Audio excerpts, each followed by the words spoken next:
بسم اللہ الرحمن الرحیم۔ معزز ناظرین، آج کی ویڈیو مجھے انتہائی افسوس کے ساتھ بنانی پڑ رہی ہے کہ جوں محرم الحرام کا مہینہ قریب آ رہا ہے، بلکہ شروع ہو چکا ہے، ملک میں فرقہ وارانہ کشیدگی مسلسل بڑھ رہی ہے۔ ڈاکٹر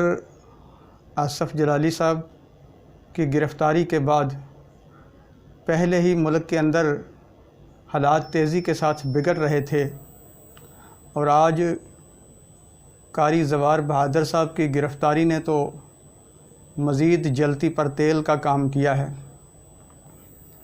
اور ان حالات کے اندر حکومت وقت نے اپنا کوئی کردار ادا نہیں کیا اور کوئی ایسا عملی اقدام نہیں کیا جس سے اس بگڑتی ہوئی صورتحال پر قابو پایا جا سکے۔ میں یہ سمجھتا ہوں کہ یہ حکومت وقت کی ذمہ داری ہے کہ دونوں طرف کے علماء کو ایک پلیٹ فارم پر اکٹھا کریں اور ان کے درمیان جو غلط فہمیاں ہیں ان کو دور کیا جائے، ورنہ یہ لوگ اپنے اپنے فالورز کو اشتعال دلائیں گے اور یوں ملک میں فرقہ وارانہ فسادات کی ایک نئی صورتحال اور ایک نیا طوفان جو ہے وہ کھڑا کر دیا جائے گا۔ اور میں یہ سمجھتا ہوں کہ ڈاکٹر آصف جلالی صاحب اور قاری زوار بہادر صاحب کی گرفتاری کے حالات کے اوپر بڑے منفی اثرات مرتب ہوں گے، اور مجھے اس بات کا اندیشہ ہے کہ اہل سنت کے دوسرے دونوں گروہ یعنی اہل حدیث اور دیوبندی بھی قاری زوار بہادر صاحب اور جلالی صاحب کی حمایت میں کہیں کھڑے نہ ہو جائیں۔ اگر وہ ان کی حمایت میں کھڑے ہو گئے تو ملک میں ایک ایسا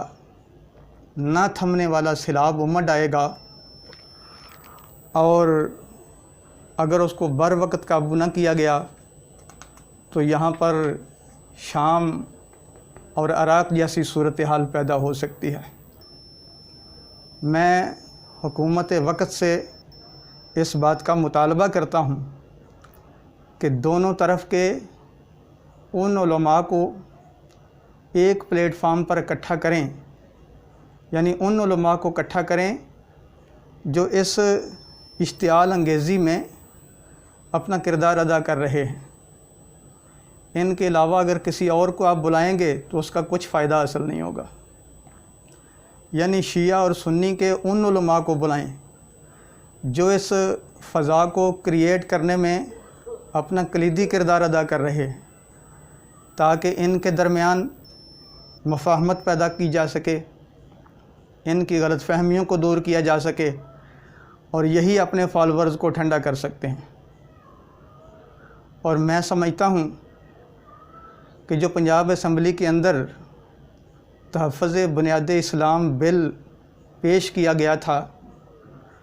اس کے اندر اگر کچھ لوگوں کو یا کچھ علماء کو تحفظات ہیں تو ان تحفظات کو دور کیا جا سکتا ہے، اور اس کی روشنی میں سب کو بٹھا کر ایک ایسا ضابطۂ اخلاق مرتب کیا جائے، اور وہ جب ضابطۂ اخلاق مرتب ہو جائے ان میں تمام نفوس قدسیہ اور ان کی حرمت کے حوالے سے ایسی جو ہیں وہ دفعات لائی جائیں، اور ان پر تمام مکاتب فکر کے باقاعدہ دستخط ہوں،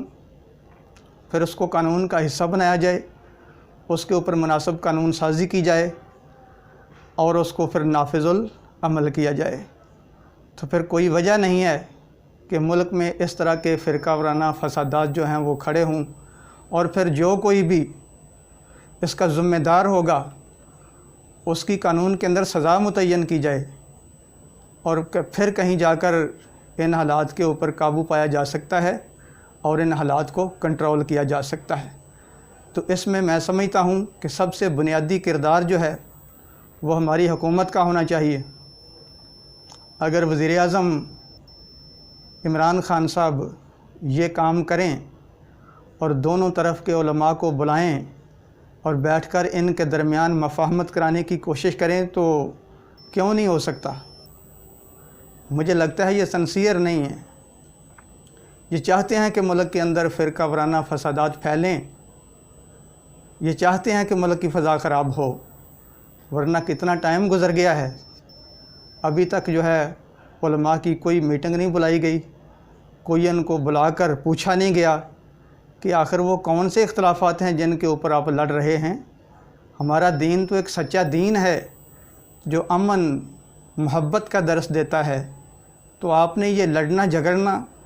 یہ فتنہ فساد یہ کہاں سے نکال لیا ہے؟ تو اس لیے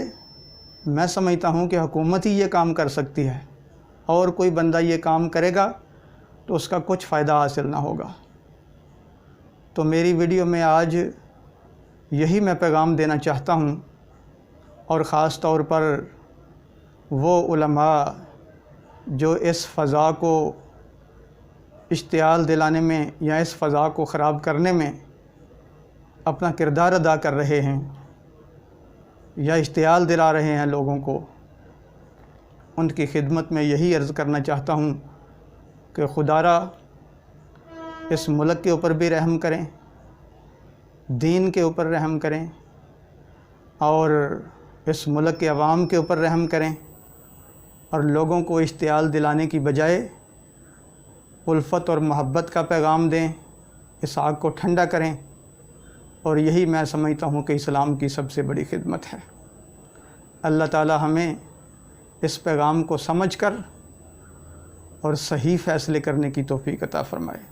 وَمَا عَلَيْنَا إِلَّا الْبَلَاغُ۔